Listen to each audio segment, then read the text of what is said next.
welcome to Melis Fairy. Today we're diving deep into a game that I seriously slept on for way too long, Hyrule Warriors Age of Calamity.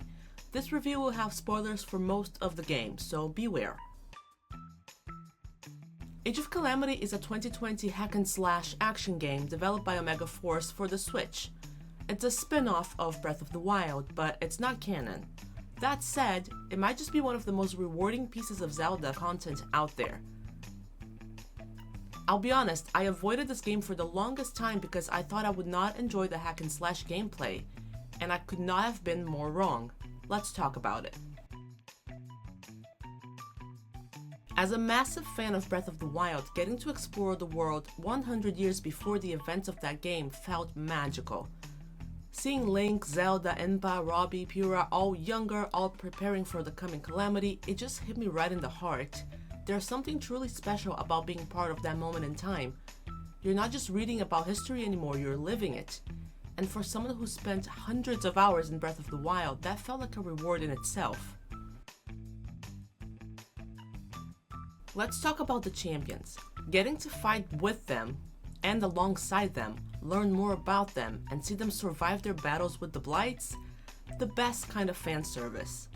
Their interactions with each other, their dynamics with Zelda and Link, it's heartfelt, it's funny, and it's honestly bittersweet because you know what happens in the original timeline, and here you get a glimpse of what could have been. It's emotional in a way I didn't expect from a Warriors game. The time travel twist, I absolutely loved it.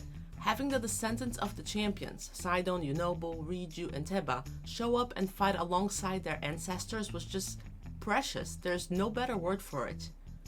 It ties the past and future together so beautifully. And after playing Tears of the Kingdom, it hit even harder. Knowing where these characters go and then seeing them like this, it gave me chills. This game also brings redemption arcs that honestly caught me off guard. King Rhoam gets a second chance to be a better father. Master Koga becomes an ally and gets some amazing development, especially in the DLC. And then there's Sidon saving Mipha.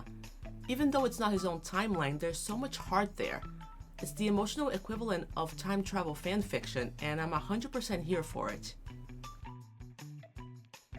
Another standout is the deepening of Link and Zelda's relationship.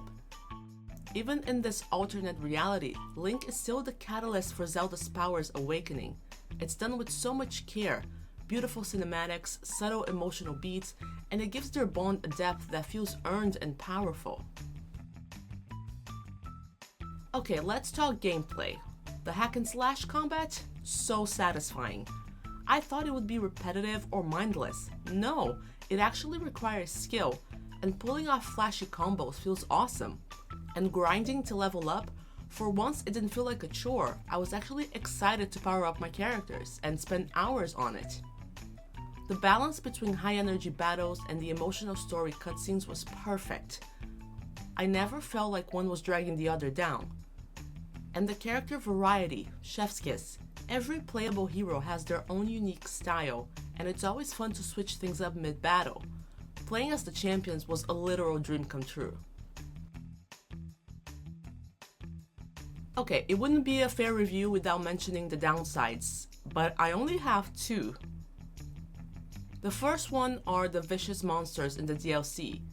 These fights are meant to be tough, which is fine, but it gets chaotic to the point where it's less about skill and more about surviving a mess of overlapping enemies. It loses the fun factor a bit.